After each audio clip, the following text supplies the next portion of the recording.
Hey guys, welcome to Inside Mykel. I'm your host, Nellie Gonzalez, and I am here with Mykel Hawke. Welcome to the show. Thank you for having me. How did you know that you wanted to be in the military, for example?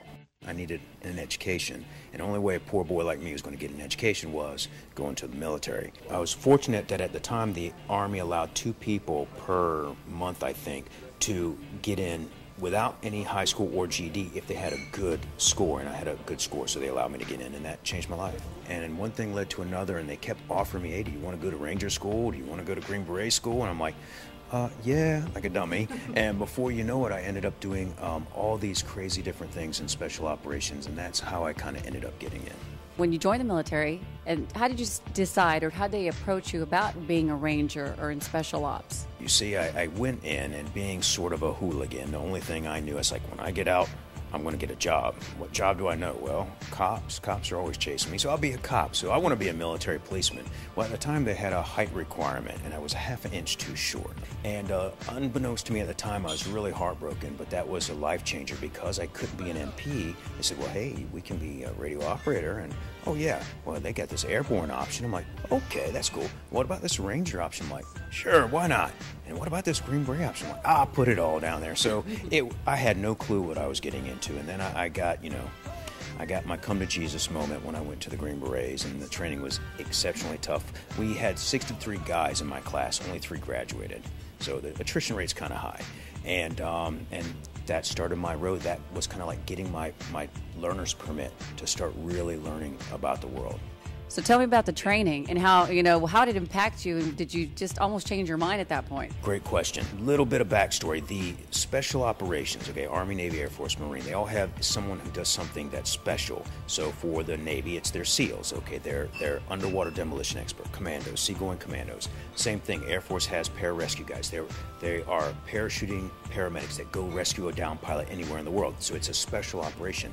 The Army has primarily 2 special operations that are Rangers, which are, again, commandos, short duration missions, okay, just behind the enemy lines, shock and all, ambush, that type of thing. And then they have the Green Berets. The Green Berets are kind of a commando spy. We came from the World War II OSS. When after the war was over, they said, you know what, this is too much power. They split it up. The 2 entities from the Office of Strategic Services, OSS, became the CIA and Army Special Forces. That's why we've worked together with them so closely.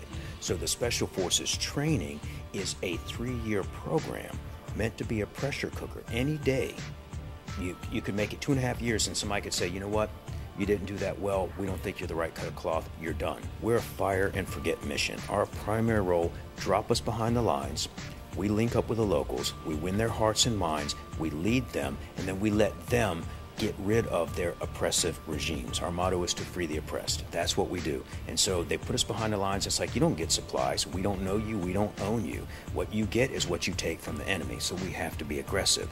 So those are the traits that they try to look for in the training.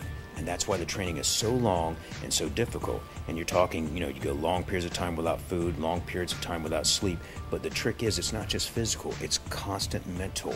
So you're constantly faced with dilemmas. For example, they'll say, okay, you are now team commander. One of your men has just slept with your guerrilla chief's daughter. So guess what? He either has to marry her, or the chief is going to kill the daughter for shaming the family. But the problem is, your man's got a wife and kid back home. What are you going to do? And so they're constantly throwing dilemmas at you because we are the only force designed to operate in the gray area. And that's what makes it so difficult. So it's a constant physical and mental challenge. As I went into Special Forces and I did medicine, I did communications, Morse code and all that, satellite cryptology, and then I did intelligence, and that's where I found that we needed the language skills. So they sent me to school for Russian, which was my first language, and I mastered that very well. And then we needed other languages like Italian and French and Serbian and Turkish. And so I kind of came up with a format for teaching myself it, and I can learn it functionally in 7 days and basically fluent in 30 days. And so it actually became a book, and it's a bestseller. It's been a bestseller for over a decade now, a book on how to learn languages fast. Let's talk about the 7 languages. You made it seem like it was really very easy. Pick up a book, and in 5 days, and in 30 days, I'm fluent, and I can really get around. That's incredible. In our day-to-day conversation, we only use about 200 words. What I found that surprised me was Arabic and Chinese were not as complicated as I thought they'd be. But I'd say Thai was probably the trickiest of them all. Back with more Mykel Hawke right after this.